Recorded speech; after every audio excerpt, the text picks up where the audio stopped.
Hello, ActiveSage here on the Sage channel, and a little old update came out today on Thursday. In fact, it was very late, so actually yesterday on Thursday, the 5th of March.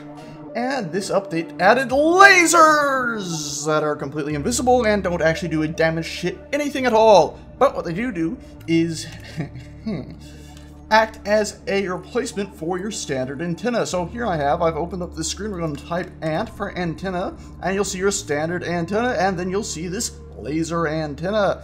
Now, this antenna, or however you want to say it, comes in two forms. Of course, the large one that you see right over here. It's a pretty dandy little thing, a bit strange.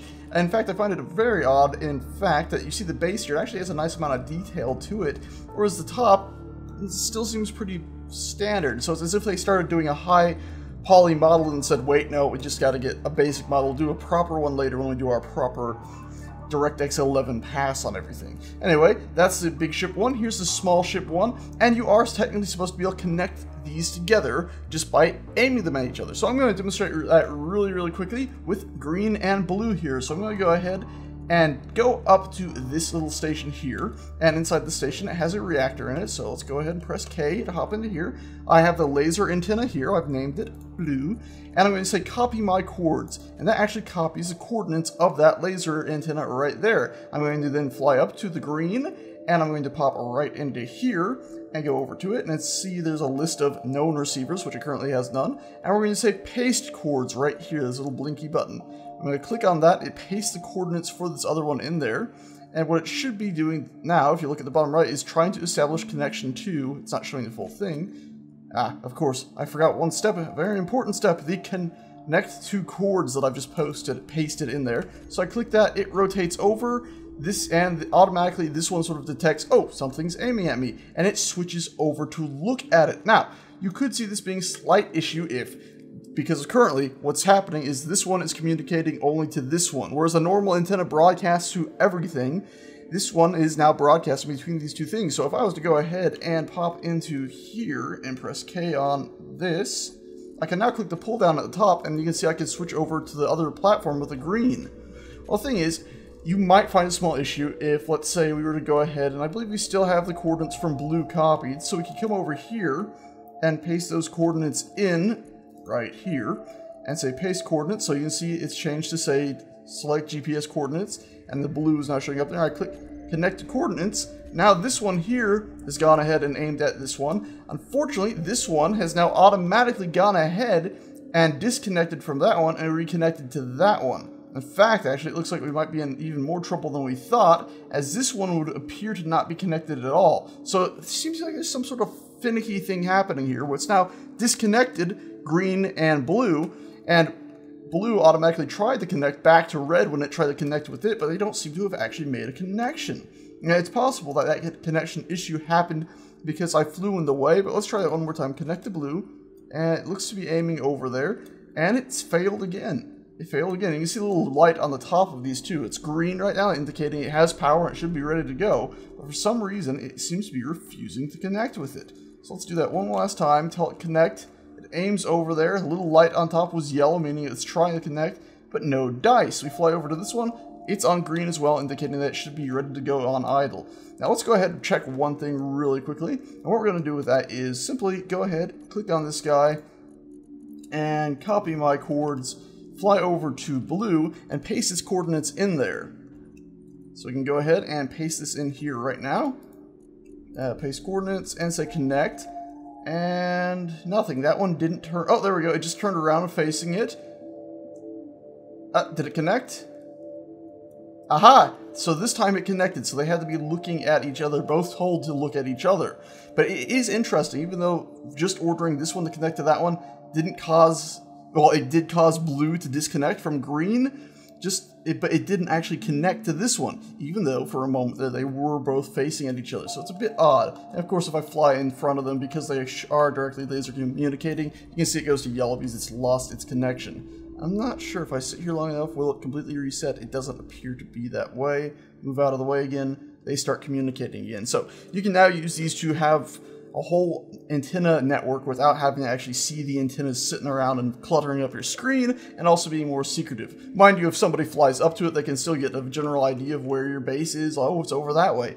But at least it's not cluttering up the screen and just a complete and utter dead giveaway. Also, I should note these do have a range of, I believe it is 40,000 kilometers when they're going from large ship to large ship, or station in this case. But they have a range of 30,000 kilometers when they're going between small ship to small ship or small ship to large ship. Let's go ahead and try this one last time. Let's go ahead and grab the chords of this, because we've now gotten that one to work. So copy my chords. We're going to paste its coordinates into this one. And you can see here now it's showing actually that it can connect to blue, but we don't want that. We want paste chords and connect to chords. Should aim over at the other one. Doesn't seem to want to. It still looks like it's aimed at blue. How about you? If I tell you I need to copy this one's chords really quickly. So it's now disconnected because it tried to connect to that one and failed. That one over there seems to have switched over to green. It's very strange, these things, very finicky, so you gotta be cautious while setting them up. So copy my chords and paste them into this one over here and see if that works, shall we? Just real quick. Will this work? Paste chords, connect. So now that one's rotated over to try to aim at it. And that one flinched for a second, but it didn't do anything. It's very strange. It seems like currently they're just, like the small one does not want to connect, either that or... It's very odd. It's like that one just starts to turn and this one gives up. Very odd. Very odd. Also, with the range, I actually thought it was a bit strange to have a limited range of just 40,000 kilometers. Lit Torch Gaming, when on one of my comments on the actual dev release video, actually said that it's possible that they're limiting it because there's no response time. Basically, when you can remote control a ship using these, because you can do that, there's actually no response time, no delay, I mean. As in, you don't move your controller and then the ship moves as if there's actual travel time. So maybe that's part of the thinking behind it. I'm also thinking that it could be because they have to actually keep these rendered, possibly, or something to do with they actually have to track how these are aiming and working more than just a standard antenna, so it's actually more of a draw on the server. Also, I have this random turret here. You're probably wondering, what's that about? Well, it's pretty simple. If we go ahead and connect to this turret, Gatling turret there, you'll see that I cannot actually take control over it. Even if I go ahead and take ownership of it, the control button remains grayed out. Let's actually take control of this whole little station right here. There we go. The control button remains grayed out. That's because now you have to actually go ahead and control these from a proper seat. You cannot just control them from a control panel anymore. Same with remote control blocks, I believe. And you can see as I turn, it's not just an instant spin anymore. In fact, it's very strange. I'm moving my mouse directly to the left. It seems to bounce, but you can see it's not spinning super quick anymore. They now have maximum speeds at how quickly things can rotate, which is pretty cool, and you can even mod turrets to actually have specific things. Another thing with this is that, you know, these turrets automatically sort of look around. Well, now you can actually go ahead and turn off, enable idle movement right here. I'm turning it off and on right now. You can now go ahead and turn that off so this turret won't randomly move around. What that does mean, though, is you can go ahead and aim this turret at a specific spot. Like, we want this turret to always be facing at the sun. There we go. And then we can go ahead and tell it just always be shooting.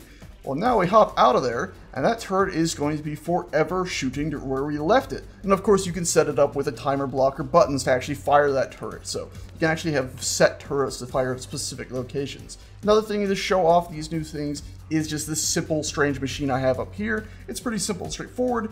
This antenna right here is hooked up to that antenna right there. Oh, by the way, if that light ever goes red, that means it's missing power. But what we can do with this large machine here is go ahead and put a control panel down, because I forgot to do that. There we go. And we can actually turn on some rotors here. And because these are all hooked up, so I showed you those two that were on opposite sides, up and down, left to right opposites, you can now go ahead and just turn these on. They're all set up like that. And you can see as this machine turns, the turrets, I call them turrets, the antennae will follow their specific one that they're supposed to be linked to. So this is just a demonstration where if you have one of these on a ship or a drone, they will actually stay linked and aiming at each other while these systems move, which is pretty cool stuff. It's a nice little display of that, and I like the fact that when they look over at each other straight above, they do that nice little twirl as they rearrange themselves. Pretty cool stuff. I like it a lot. I'm pretty happy with this thing overall.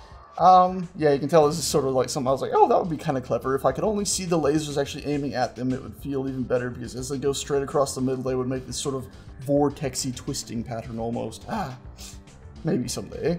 Anyway, guys, that's it for this update. It's a little bit confusing with these antenna things, but if you want to have an antenna relay, it's pretty simple. You have one antenna beaming to another one, and then you would have another antenna, let's say on the bottom here, beaming to another one yet, and vice versa. You just keep pinging them. You'd need 2 of those laser turrets on each of the relays.